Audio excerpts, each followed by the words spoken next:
Oke,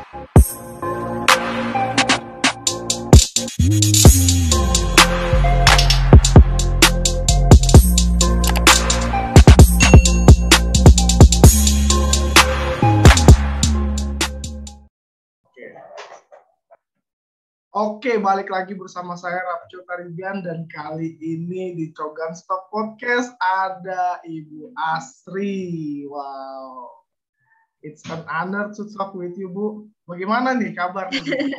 Sudah lama nggak ketemu kita? Iya ya, 2 tahun ada? Ada lah, 2 tahun. Sejak saya kerja dari Mentari kan, dan masih belum ketemu sama Ibu, tiba-tiba pandemi seperti itu. Dan iya. Lama banget ya. 2 tahun tuh kayaknya, aduh, susah banget buat ketemu nih. Pelayanan bagaimana, Bu? Lancar di KBP? Pelayanan masih. Anak-anaknya gimana? Masih pada nakal-nakal kah? Kalau nggak nakal bukan anak-anak namanya. Oke. Jadi mungkin penonton saya nanti akan penasaran Bu Asri ini siapa, tapi yang jelas saya memperkenalkan sedikit. Bu Asri ini saya kenal dari 2016 dari Komisi Bantuan Pendidikan. Kala itu saya masih mahasiswa, dan sekarang saya sudah lulus, tetap berkomunikasi dengan baik. Dan kalau bisa dibilang Ibu ini apa nih? Trainer kah? Human resource kah? Kayaknya pengalaman Ibu banyak. Ibu pengen disebut sebagai apa nih? Sebut sebagai ibu. Nah, saya sekarang mengelola sebuah perusahaan bersama adik saya dan beberapa teman-teman. Okay. Perusahaannya di bidang HR support. Okay. Jadi kita mensupport perusahaan-perusahaan untuk macam yang bidangnya HR, rekrutmen, assessment, payroll, itulah development, training. Berarti proses rekrutmen ini bakal hal yang sangat menentukan di tangan Ibu nih berarti ya? Enggak juga, banyak timnya kan. Oke. Jadi gini Bu, ada yang usul di direct message Instagram saya, bahas dong fresh graduate itu bisa apa sih gitu. Jadi saya belum ketemu orang yang pas, dan saat ini nampaknya Ibu menjadi orang yang pas karena segudang pengalaman kan seperti itu. Jadi saya pengen banget untuk ngajak Ibu ngobrol kayak gitu kan soal fresh graduate bisa apa tuh, kayaknya penting banget kayak gitu. Oke. Topiknya kok fresh graduate bisa apa? Karena bisa macam-macam lah. Karena kan biasanya perusahaan tuh cari yang sudah pengalaman, sementara fresh graduate kan lagi mencari pengalaman nih. Jadi kayak bisa nggak ya, ragu nggak ya kayak gitu. Jadi harus dibahas sama Ibu nih. Kayak gitu. Jangan ragu lah, harus pede. Kayak gitu. Bu, saya mau tanya soal anak-anak fresh graduate nih. Sebelum kita masuk ke dalam topik inti pembicaraan, sebenarnya perbedaan fresh graduate zaman Ibu dulu sama sekarang tuh apa sih? Karena kan Ibu hidup di 2 zaman nih, zaman anak muda sekarang dan zaman Ibu dulu seperti itu. Kira-kira perbedaannya apa seperti itu? Perbedaannya apa? Perbedaan yang paling menonjol yang sering saya temukan adalah toughness, ketahanan. Oke. Ketahanan. Apa itu? Bisa sedikit dijabarkan ketahanan apa misalnya? Ketahanan dalam melalui kesulitan. Kayak gitu ya. Contohnya apa? Mungkin Ibu bisa berikan sedikit contoh? Inilah ya, kalau fresh graduate itu kan, fresh graduate, mungkin belum punya pengalaman kerja. Betul. Bagus kalau dia punya pengalaman organisasi ya. Pengalaman kerja itu memang diperlukan dalam sebuah perusahaan. Tapi kan pasti ada waktu pertama kan. Nah, mungkin dong orang yang sekarang pengalaman juga pasti dulunya kan pernah mengalami waktu pertama kan. Betul. Gitu. Tapi di waktu pertama itu pasti dimanapun kamu berada itu tidak nyaman. Betul nggak? Pasti. Banyak hal yang harus di-adjust, banyak hal yang harus dipelajari. Belum lagi nanti kalau ketemu rekan kerja yang ngebetein. Ada orang kan yang merasa senioritas tinggi terus menekan yang bawah gitu ya. Nah, itu mungkin yang harus fresh graduate itu harus tahan terhadap hal-hal seperti itu. Oke. Namanya baru pertama kali kerja, jadi menurut saya sih kalau orang baru pertama kali kerja itu namanya belajar bekerja kan. Betul.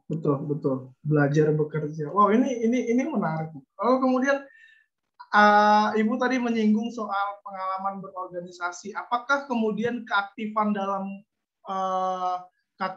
berorganisasi itu dilihat perusahaan ketika kita melamar? Kan ini kan konteksnya kita mau cari kerja. Sementara ini kan kita nggak ada pengalaman kerja, tapi kita ada nih pengalaman organisasi. Apakah itu dilihat oleh perusahaan sebagai fresh graduate? Iya. Nggak punya pengalaman, terus kamu selama kuliah ngapain aja, gitu kan? Tapi kalau IPK-nya tinggi, tapi dia nggak punya pengalaman organisasi, apakah dilihat perusahaan? Perusahaan yang sebenarnya ngelihat yang seperti apa, gitu? Kalau buat saya ya, pengalaman berorganisasi itu penting. Kalau nggak punya pengalaman kerja, at least punya pengalaman berorganisasi berarti dia pernah bekerja bersama orang lain, gitu kan? Oke, wow ini. Itu di perusahaan kan kerjanya nggak sendiri, kerjanya kan bersama orang lain. Puluhan orang lain ataupun ratusan orang lain gitu kan. Oke. Pengalaman organisasi itu menurut saya penting kalau belum punya pengalaman kerja. Udah kerja pun kalau masih berorganisasi itu juga nilai tambah karena berarti bisa membagi waktu dengan baik kan antara bekerja, berkeluarga, dan berorganisasi gitu kan. Oke. Wow, ini menarik. Bu, tapi gini Bu, tantangan anak fresh graduate tuh kadang-kadang di CV. CV-nya cuma dilihat doang, kagak dibaca nih. Sebenarnya perusahaan tuh ngeliat CV-nya tuh yang gimana nih? Kan harus tahu juga kan tipsnya kayak gitu. Ya, kalau first graduate tulis saja di CV-nya first graduate. Fresh graduate. Jadi perusahaan udah tahu, oh ini fresh graduate. Jadi dalam mencari karyawan itu memang perusahaan ada yang bisa menerima fresh graduate, ada yang tidak. Tergantung dari posisinya.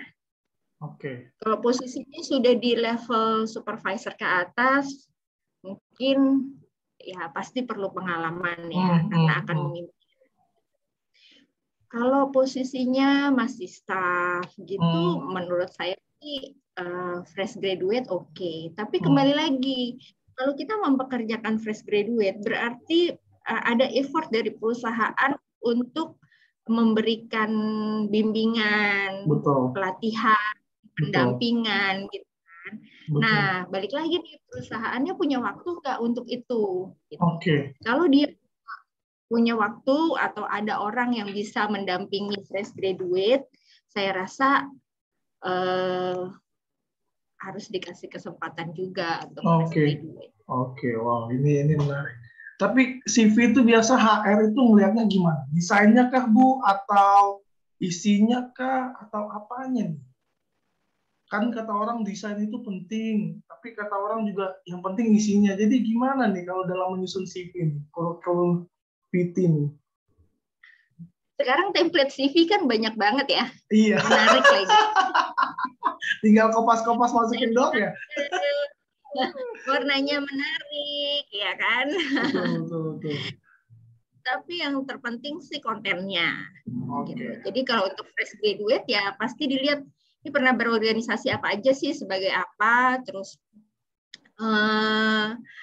dia keaktifannya dalam apa ya? Biasanya suka ada apa sih lomba karya ilmiah atau apalah pengalamannya yang nggak hanya sekolah doang gitu loh. Oke.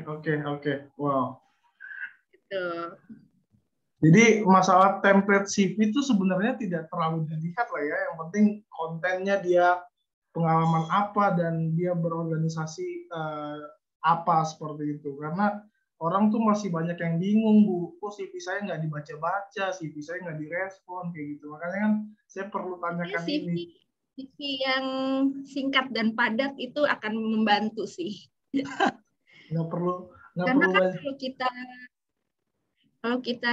kalau di bagian rekrutmen ya, CV itu kan banyak banget kan, banyak sekali gitu, dan itu harus dibacain gitu kan. Ya kalau seleksi cepat sih sesuai bidang. Sesuai bidang dulu nih, sesuai bidang dulu dipisahin, gitu. Baru nanti dibacain isinya. Berarti memang proses screeningnya tuh juga lumayan ya untuk seorang HR kemudian membaca CV tersebut ya. Pernah muak nggak sih Bu baca CV orang Bu? sampai di level kalau kandidat sudah sampai di level interview itu udah puji Tuhan loh. Iya. Berarti dia sudah lolos screening CV. Wow, ini menarik. Tadi kita saya colok laptop saya dulu. Boleh. Nah, tadi kita sudah bahas CV ya guys ya. Sekarang kita bahas soal faktor yang kemudian sangat krusial dalam fresh graduate mendapatkan sebuah pekerjaan, yaitu interview, Bu. Banyak orang nih katanya yang gagal pada saat interview atau wawancara. Sebenarnya faktor kegagalannya tuh apa gitu Bu dalam sebuah interview itu sebagai seorang HR kayak gitu kan, Ibu melihat ini kayaknya enggak deh. Itu gimana caranya Bu? Tahu kita gagalnya. Ini perusahaan dalam mencari karyawan itu kan bukan hanya mencari karyawan yang pinter dengan IP tinggi, enggak. Ya kan? Kriterianya tuh pasti banyak gitu. Jadi kalau kita terima requirement dari user, saya perlu karyawan nih. Oh ya, Bapak atau Ibu perlunya yang seperti apa? Saya maunya orangnya yang kayak gini. Dia kasih itu semua kriterianya kan? Dari kriteria ini kita mencari kandidat. Tapi selain dari kriteria, culture perusahaan itu juga salah satu poin yang harus dicocokkan dengan calon karyawan gitu. Cocok nggak ya kira-kira orang ini bekerja di perusahaan ini gitu. Jadi yang bikin gagal? Yang bikin gagal itu bukan karena ketidakmampuan, bukan karena ini nggak bagus nih, nggak. Tapi balik lagi match nggak dengan requirement dari user. Match nggak? Ini menarik. Jadi kalau gagal interview jangan berkecil hati. Tapi ada yang bilang bahwa penilaian pada saat wawancara tuh misalnya mimik wajah atau intonasi itu juga jadi penilaian. Ibu sebagai HR juga menjadikan itu sebagai penilaian tidak? Ya balik lagi tadi requirement dari user seperti apa. Sekarang kalau kita cari kandidat untuk posisi analis atau research and development, gitu ya. Kebanyakan orang-orang yang analis, research and development orangnya nggak banyak ngomong, ya nggak? Karena dia meneliti, gitu kan. Betul. Nah sekarang kalau tadi Rapco bilang ngomongnya nggak menarik, intonasinya nggak oke. Nah mungkin itu kalau kamu cari markom, mungkin itu penting. Marketing komunikasi ya. Tapi kalau research and development atau analis kan memang sebaiknya dia nggak banyak ngomong ya. Benar. Berarti orang teologi nggak bisa tuh masuk situ kan? Oh, ya. Anak Researchnya beda dong kalau teknologi, kalau teologi. Iya makanya. Kayak gitu karena masih banyak anak muda nih yang masih agak bingung soal interview. Nah kalau ditanya soal kamu mau gaji berapa, ini gimana Bu jawabnya? Kalau ditanya kamu mau gaji berapa nih? Ini kan menentukan gaji pertama kan adalah hal momentum dalam hidup gitu kan. Ini gimana nih? Kembali lagi ya, tadi saya sempat bilang kalau fresh graduate kerja pertama itu kan namanya belajar kerja. Sama kayak anak kelas 1 SD masuk sekolah, kelas 1 sampai kelas 3 SD itu namanya belajar. Belajar untuk belajar gitu kan. Nah, sama nih fresh graduate juga gitu. Pertama kali kerja ya namanya belajar bekerja. Jadi mungkin harus agak tahu diri juga ya dalam masalah salary gitu. Di atas UMR sedikit atau pas UMR nih kira-kira? Nah, UMR itu udah bagus menurut UMR saya. Kalau benar-benar nggak punya pengalaman, UMR oke. Tapi kan lagi-lagi gini ya, fresh graduate itu fresh graduate apa nih? Fresh graduate S1 atau fresh graduate SMA atau fresh graduate SMK gitu kan? S1 mungkin ya Bu ya.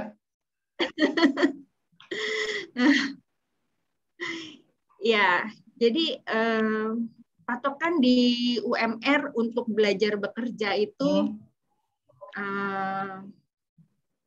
boleh lah gitu. Jadi kadang-kadang juga gini sih. Kalau seorang fresh graduate dia yakin dia punya kemampuan lebih dari apa yang rata-rata orang miliki, ya mungkin dia bisa minta lebih dari UMR. Tapi apa lebihnya? Dia harus bisa menjual dirinya juga kan? Betul. Tanda kutip ya. Betul.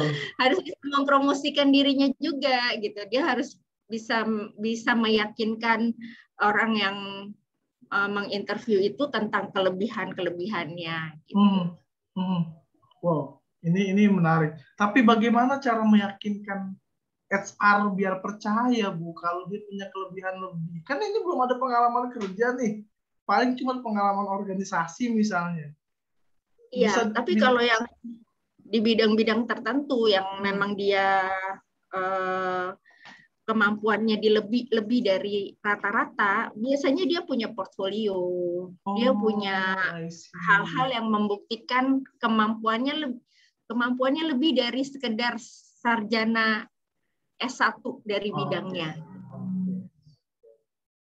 Jadi sebenarnya portfolio dan prestasi-prestasi di luar kampus tuh sebenarnya menunjang itu ya sebenarnya. Oh iya. Wow, ini menarik. Jadi buat fresh graduate jangan asal lulus, udah yang penting lulus, jangan ya Bu ya. Jangan dong. Udah lah, yang penting gue lulus kan gitu kan. Banyak yang penting lulus, ujian nyontek, yang penting nilai tinggi gitu ya. Iya, makanya bahaya nih kalau kayak gitu konsepnya. Wow, ini janganlah. Harus ada sesuatu yang lebih. Gitu. Wow, ini menarik Bu. Bu, perihal soal ini dilematis juga nih. Mengapa perusahaan harus memilih kamu nih? Ini kita harus ngejawab apa nih Bu, kira-kira? Ini tuh pertanyaan yang sering keluar dari human research kan. Untuk fresh graduate, kenapa perusahaan harus memilih kamu nih? Gimana cara jawabnya nih? Kalau kamu ditanya gitu, kamu jawabnya apa? Kalau saya waktu itu saya pertama kali ditanya kayak gitu, karena posisi itu pas buat saya. Saya jawab seperti itu. Karena saya orang teologi, saya punya pengalaman berorganisasi, saya bisa ngajar. Jadi saya layak untuk posisi itu. Kalau saya ngejawabnya gitu ya. Cuman yang lain kan nggak tahu kayak gitu.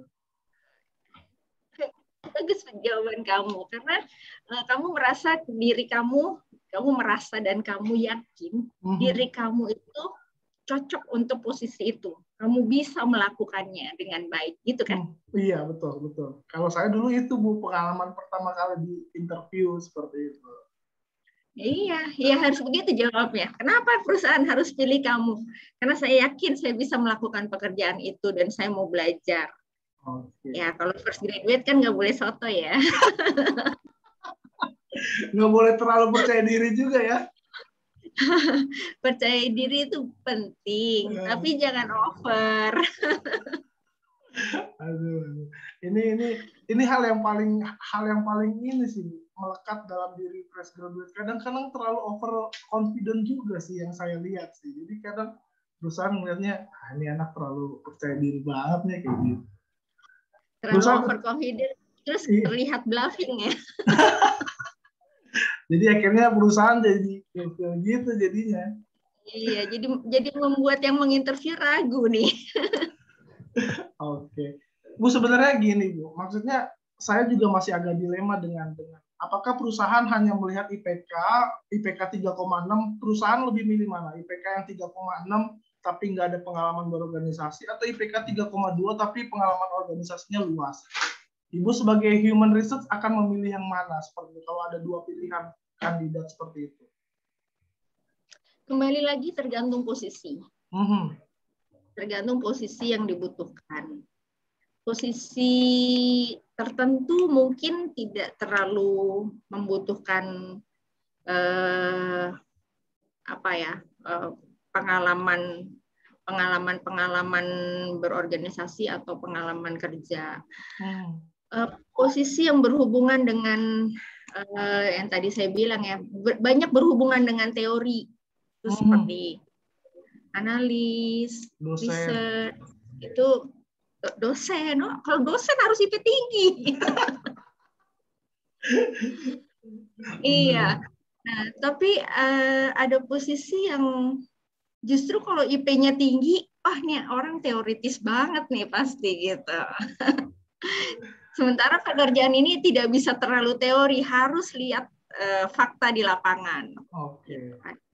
Jadi kita nggak bisa pukul rata untuk semua posisi ya. Oke. IP ada yang kalau ngelamarnya dosen pasti dilihat dong IP tinggi. Wow, ini menarik. Kalau pendeta gimana, Bu? Perlu IP tinggi kah? Menurut Ibu? Pendeta kalau IP-nya terlalu tinggi ngajar juga aja. Iya ya. Nanti terlalu kupas Alkitab, lupa merelasikan dengan kehidupan sehari-hari kan. Repot juga ya. Nanti bingung. Oh, ini menarik sih. Dan ini pertanyaan titipan dari anak teologi sebenarnya, Bu, yang kemudian saya ingin tanyakan sama Ibu seperti itu. Apakah kemudian mahasiswa teologi, kan Ibu kan tahu ya culture soal mahasiswa teologi karena Ibu kan juga di Komisi Bantuan Pendidikan ada anak teologi. Sebenarnya mahasiswa teologi ini perlu nggak sih ilmu di luar dari ilmu teologi seperti itu untuk mengembangkan skill-nya? Ini pertanyaan titipan nih dari teman saya. Kira-kira gimana? Perlu nggak? Kan teologi berkhotbah doang nih. Sebelum saya jawab ya, boleh saya tanya dulu ya? Apa tuh? Sarjana teologi pasti kerja jadi pendeta nggak? Pada saat ini sih saya enggak. Kalau saya sih enggak. Pasti nggak kerja jadi pendeta. Atau mungkin ada yang kerja di bank, atau malah kerja di bursa efek gitu mungkin. Ada. Mungkin nggak? Mungkin kan? Jadi membuka wawasan seluas-luasnya itu nggak ada salahnya. Penting, ya kan? Betul. Kalau ternyata nggak dapat passion atau tidak dapat kesempatan jadi pendeta, kan tetap bisa kerja di bidang yang lain. Itu satu. Kedua, kalaupun jadi pendeta, kalau punya wawasan yang luas, kan keren tuh. Kalau khotbah jadi bisa cerita macam-macam kan? Betul. Itu sih menurut saya. Jadi penting ya, Bu ya? Penting banget. Wow. Buat teman-teman teologi nih, didengerin, penting. Jangan kuliah pulang. Karena waktu enrichment GKI Kebayoran Baru, anak teologi kebanyakan pulang, Bu. Soalnya udah jago-jago. Kan paling cuma beberapa orang doang tuh kayak saya dan kayak Tofler kan dulu kan sering tuh untuk enrichment kan kayak gitu. GKI Kebayoran Baru. Padahal bagus banget itu materi-materinya.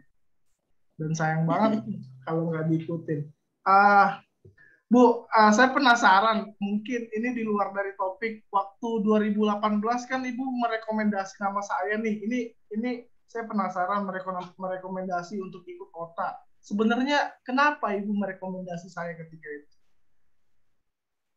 Waktu ikut OTA. Masih ingat nggak? Saya masih ingat soalnya sampai sekarang Ibu Asri nih yang rekomendasi saya nih. Waktu saya lagi di Itali kan, dapat pesan dari Ibu Asri kayak gitu. Sebenarnya memang ada persyaratan dan untuk dari KBP masuk ke OTA.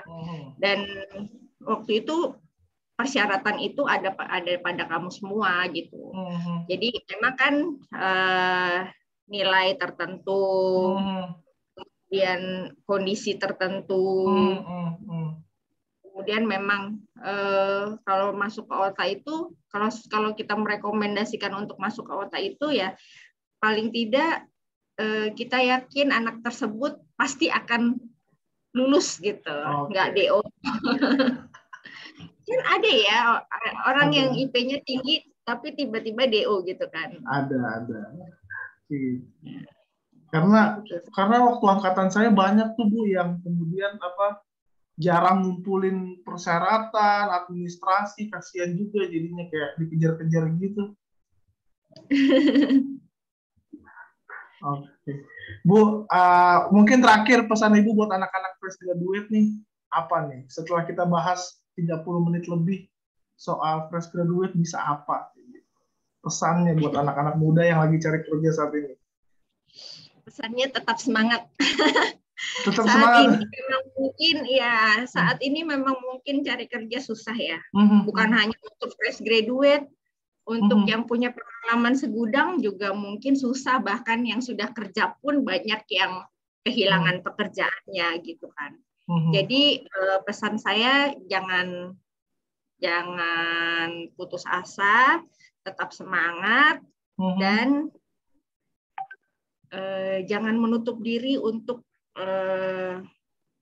enrichment ya, untuk pengembangan diri gitu. Jadi tetap mengembangkan diri terus gitu. Siapa tahu memang nggak dapat kerja tapi ide usaha kan bisa juga kan? Iya ya. Orang sekarang lebih pengen usaha malah jadinya. Bukan. Iya. Karena mungkin cari kerja susah ya. Perusahaan besar juga lagi banyak yang terdampak kan karena pandemi ini. Lumayan sih terdampaknya. Sekolah-sekolah juga lumayan terdampaknya. Iya. Jadi tetap semangat itu yang paling penting. Oke. Jadi tetap semangat. Ibu Asri, terima kasih banyak sudah ngobrol dan menyempatkan waktu di kala kesibukan Ibu. Ibu sibuk banget nih, aduh. Dan saya ucapkan terima kasih. Kebetulan lagi sibuk. Oke. Terima kasih banyak Bu, saya akan stop record dulu.